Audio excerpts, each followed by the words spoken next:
Assalamualaikum warahmatullahi wabarakatuh. Perkenalkan, saya Jad Kusnul Katimah selaku moderator pada topik hari ini.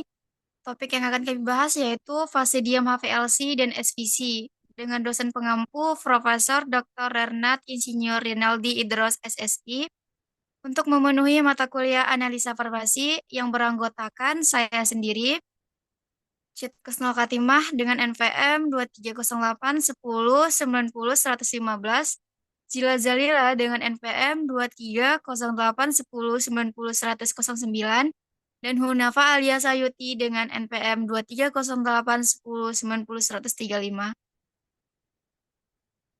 Baik, topik pembahasan yang akan kami bahas hari ini ada dua. Yang pertama itu HVLC dan SPC. HVLC terdiri dari tinjauan HVLC, yaitu pengertian dan prinsip kerja, komponen, dan aplikasi. Lalu ada fase diam HVLC yang terdiri dari pengertian, jenis-jenis, dan syarat. Yang kedua ada SVC, terdiri dari tinjauan SVC, yaitu pengertian dan prinsip kerja, komponen, dan aplikasi. Dan yang kedua itu ada fase diam SVC, terdiri dari pengertian, jenis-jenis, dan syarat. Selanjutnya, apa itu HVLC?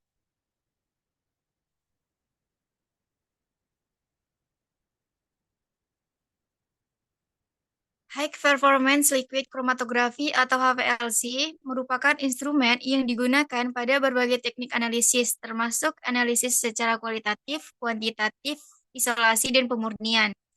Prinsip dasar HPLC melibatkan proses adsorpsi yang dinamis, di mana molekul analit bergerak melalui celah berpori. Interaksi antara material kolom atau fase diam dengan komponen sampel mengakibatkan pemisahan. Durasi interaksi ini yang dikenal sebagai waktu resistensi, dipengaruhi oleh kekuatan interaksi antara material kolom dan komponen sampel. Selanjutnya, prinsip kerja HVLC. Prinsip kerja HVLC adalah pemisahan komponen analit berdasarkan kepolarannya.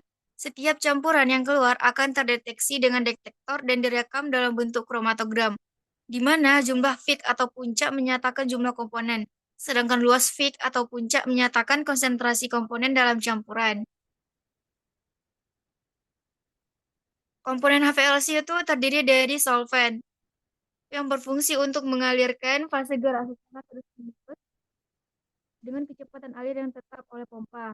Yang kedua itu ada pompa, berfungsi untuk memompakan solvent ke dalam kolom dengan tekanan paling sedikit 100 am dan paling tinggi 400 am sesuai dengan besaran aliran. Yang ketiga ada injeksi atau injektor, berfungsi untuk memasukkan sampel ke dalam kolom yang bisa dilakukan secara otomatis atau manual. Keempat, ada kolom, berfungsi sebagai tempat utama proses pemisahan terjadi.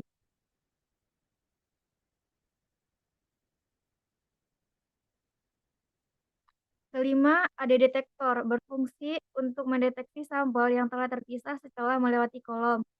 Ketujuh, ada PC atau komputer, berfungsi untuk merekam, memproses, atau menganalisis data dari detektor sehingga menampilkan kromatogram yang berisi puncak dari senyawa sampel.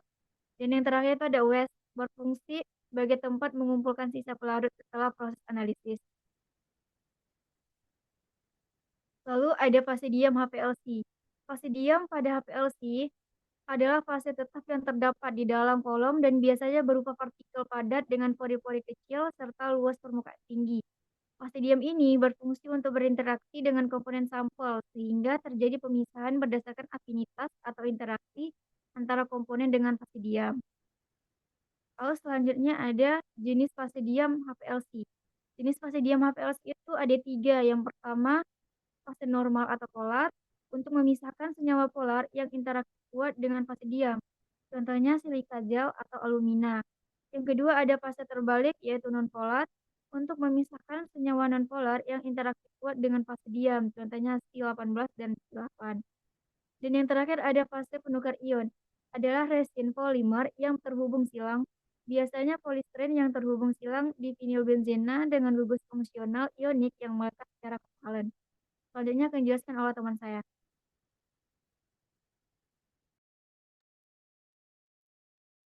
Baik, saya Zila Zaila akan melanjutkan pembahasan presentasi kami, yaitu syarat fase diam pada HPLC. Yang pertama itu inert Artinya, fase diam itu tidak boleh bereaksi dengan analit maupun fase gerak agar tidak mengganggu saat proses pemisahan. Yang kedua itu tidak larut dalam fase gerak. Artinya, fase diam itu harus tetap berada di dalam kolom dan tidak boleh terelusi dengan fase gerak. Apabila fase diam itu larut atau terelusi dengan fase gerak, maka akan mengganggu pemisahan analit dan akan memperburuk kinerja kolom. Yang ketiga, tidak berwarna. Hal ini akan memudahkan pengamatan secara visual selama proses kromatografi seperti pada kolom HPLC. Selain itu, warna yang tidak terdeteksi oleh detektor UV akan mencegah gangguan sinyal deteksi. Selanjutnya ialah memberikan aliran yang baik terhadap fase gerak. Fase diam harus memiliki permeabilitas yang baik agar fase gerak dapat mengalir melalui kolom dengan mudah dan seragam. Hal ini penting untuk memastikan bahwa pemisahan analit itu efisien dan waktu elusi yang konsisten. Selanjutnya, fase diam itu harus tahan terhadap tekanan tinggi karena HPLC sendiri bekerja pada tekanan yang tinggi. Yang terakhir adalah memiliki gugus fungsi aktif, stabil, dan tidak mudah rusak. Fase diam itu biasanya dimodifikasi dengan gugus fungsi tertentu, misalnya C18, amina, dan cyanopropil, yang dapat memberikan interaksi selektif dengan komponen sampel. Gugus fungsi ini harus stabil agar tidak mudah rusak selama operasi, sehingga dapat menjaga reproduksibilitas dan efisiensi pemisahan.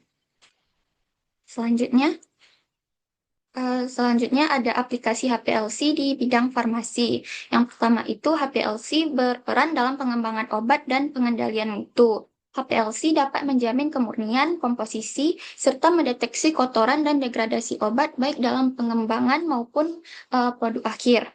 Yang kedua itu farmakokinetik dan farmakodinamik. HPLC dapat mengukur kadar obat dalam darah atau urin untuk memahami proses kerja dan pergerakan obat di dalam tubuh. Yang ketiga itu uji klinis. HPLC dapat memastikan stabilitas dan konsentrasi obat yang diberikan kepada peserta uji sesuai dengan standar yang berlaku. Dan yang terakhir itu HPLC digunakan untuk validasi metode analisis guna memenuhi persyaratan badan regulasi seperti FDA dan EMA atau di Indonesia seperti BPOM. Selanjutnya, aplikasi HPLC pada bidang lainnya, yang pertama dalam analisis lingkungan, dapat mendeteksi dan mengukur kadar polutan dalam berbagai matriks seperti air, tanah, dan udara. Yang kedua, dalam industri makanan dan minuman, HPLC mengendalikan mutu dan menguji keamanan produk. Dan yang terakhir, dalam industri kosmetik, HPLC berperan dalam pengendalian mutu dan pengujian keamanan produk kosmetik. Selanjutnya, supercritical fluid chromatography. Supercritical fluid chromatography atau yang biasa disingkat FSC adalah teknik kromatografi yang memanfaatkan fluida superkritis sebagai fase gerak untuk memisahkan senyawa dalam suatu campuran. Fluida superkritis sendiri adalah zat yang berada pada suhu dan tekanan di atas titik kritisnya sehingga memiliki sifat gabungan antara cair dan gas. Biasanya karbon dioksida atau CO2 digunakan sebagai fase gerak karena bersifat murah, tidak beracun, dan mudah mencapai kondisi superkritis. FSC sering disebut juga sebagai kromatografi konvergensi karena menggabungkan keunggulan dari gas dan liquid kromatografi. Selanjutnya, prinsip kerja SFC. Prinsip kerja SFC sama dengan HPLC, namun digunakan fase gerak superkritis. Yang pertama itu fase gerak dipompa, kemudian cuplikan berupa campuran disuntikkan ke dalam aliran fase gerak, kemudian dibawa ke kolom yang terdapat di dalam oven, kemudian dioperasikan tekanan dan suhu di atas suhu kritis fase gerak. Kemudian komponen-komponen cuplikan dapat dipisahkan berdasarkan perbedaan waktu retensi, dan yang terakhir setiap komponen dapat meninggalkan kolom yang terdeteksi oleh detektor dan kemudian direkam oleh kromatogram. Selanjutnya, pemisahan dipengaruhi oleh yang pertama densitas fluida superkritis karena mempengaruhi daya larut dan kemampuan transportasi. Yang kedua, tekanan dan suhu karena perubahan kondisi ini dapat mengubah sifat fase gerak termasuk viskositas dan difusivitas. Selanjutnya ada komponen SFC. Yang pertama adalah pompa, berfungsi mengalirkan fase gerak ke dalam sistem dengan tekanan yang tinggi. Untuk jenisnya ada dua, yang pertama reciprocating pump dan yang kedua adalah syringe pump. Reciprocating pump digunakan untuk kolom berisi atau pack column yang memungkinkan pencampuran fase gerak dengan pelarut tambahan atau modifier. Syringe pump digunakan untuk kolom kapiler dan dapat menghasilkan tekanan yang stabil untuk menjaga kestabilan fase gerak. Yang kedua ada sistem injeksi yang berfungsi memasukkan sampel ke dalam fase gerak. Yang ketiga ada kolom yang berfungsi sebagai tempat utama pemisahan terjadi. Yang keempat oven kolom berfungsi menjaga suhu tetap konstan selama proses pemisahan karena fluida superkritis ini sangat sensitif terhadap perubahan suhu. Yang kelima ada perangkat pengatur tekanan atau restriktor berfungsi menjaga tekanan agar tetap tinggi sehingga CO2 itu tetap di dalam keadaan superkritis sepanjang kolom. Yang keenam ada detektor berfungsi mengenali dan mengukur analit yang keluar dari kolom. Untuk jenisnya ada flame ionization detector atau FID, UV vis, refractive index atau RI, light scattering detector, mass spectrometry, dan FTIR. Yang ketujuh ada mikroprosesor berfungsi untuk mengatur dan memantau berbagai parameter operasional seperti tekanan pompa, suhu oven, kecepatan aliran, dan sinyal detektor. Yang terakhir ada fase gerak. Untuk jenisnya itu ada CO2 kritis dengan suhu kritisnya 31,1 derajat Celcius dan 72 bar, N2O, amonia, N-butana, etana, diethil ether, difluorometana, dan tetrahidrofuran.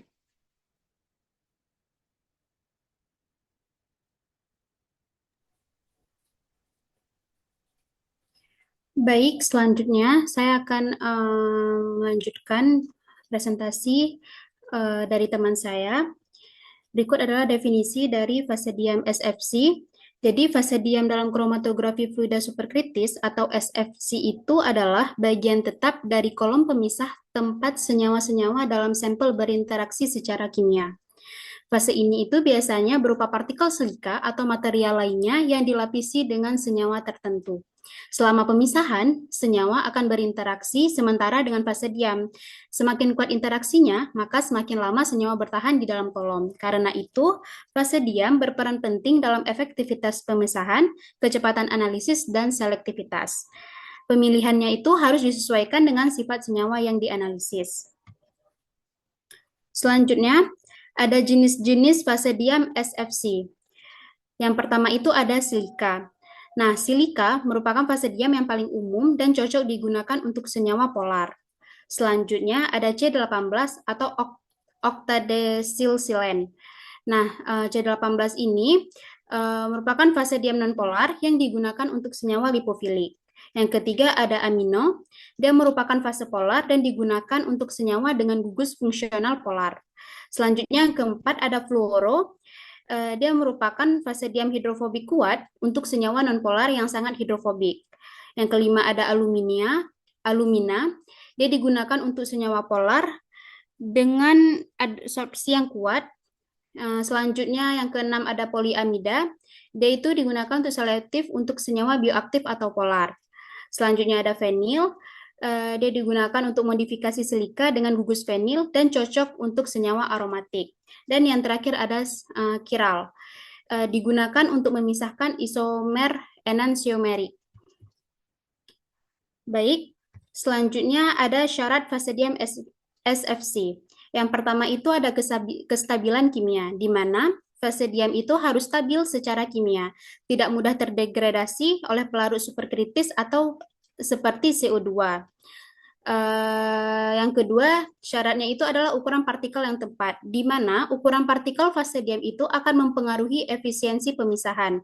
Partikel lebih kecil, yaitu antara 1,7 sampai 5 mikrometer, itu akan meningkatkan resolusi.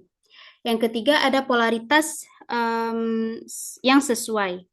Nah, fase diam harus memiliki polaritas yang sesuai dengan sifat senyawa yang akan dipisahkan, yaitu ada sifat polar ataupun non-polar. Selanjutnya, syarat fase diam SFC adalah kapasitas penyerapan yang cukup, di mana fase diam ini harus mampu menahan dan melepaskan senyawa analit secara efisien selama pemisahan. Dan yang terakhir, syarat fase diam SFC adalah ketersediaan dan biaya, di mana bahan fase diam harus mudah diperoleh dan dengan biaya yang sesuai dengan kebutuhan analisis. Baik, selanjutnya ada aplikasi SFC di bidang farmasi. Jadi ada beberapa aplikasi SFC yang diterapkan di bidang farmasi, yaitu yang pertama itu ada pemurnian enantiomer obat, di mana di sini itu akan memastikan kemurnian dan efektivitas seperti pada metadon dan warfarin. Selanjutnya ada analisis impuritas. Di sini SFC digunakan untuk mendeteksi cepat impuritas dalam vitamin D3 dan produk minyak. Selanjutnya ada monitoring kadar obat dalam serum. Contohnya itu ada pemantauan metadon secara akurat. Dan yang keempat itu ada purifikasi senyawa aktif, di mana SFC itu digunakan untuk mengganti metode konvensional yang lebih lambat. Dan yang terakhir ada analisis metabolit dan lipid, di mana SFCMS itu efektif untuk analisis metabolomik kompleks. Baik, selanjutnya ada aplikasi SFC di bidang lainnya. Jadi yang pertama itu ada bidang keamanan pangan. Nah, SFC ini digunakan untuk deteksi residu peptisida secara sensitif dan efisien dalam produk makanan. Selanjutnya ada lingkungan dan produk alami, di mana SFC ini diterapkan untuk analisis senyawa dalam produk alami dan sampel lingkungan. SFC akan menunjukkan efisiensi dalam pemisahan senyawa kompleks. Yang ketiga ada kualitas yang sesuai, di mana SFC itu diterapkan untuk memastikan kualitas dan keamanan makanan, termasuk strategi pretreatment, sampel, dan analisis senyawa bioaktif. Dan yang terakhir, SFC digunakan di bidang pertanian, di mana SFC itu digunakan untuk pemisahan senyawa seperti fungisida, triazol, dan vitamin dalam produk pertanian dan makanan. Berikut beberapa daftar pustaka yang menjadi acuan kami untuk membuat PPT.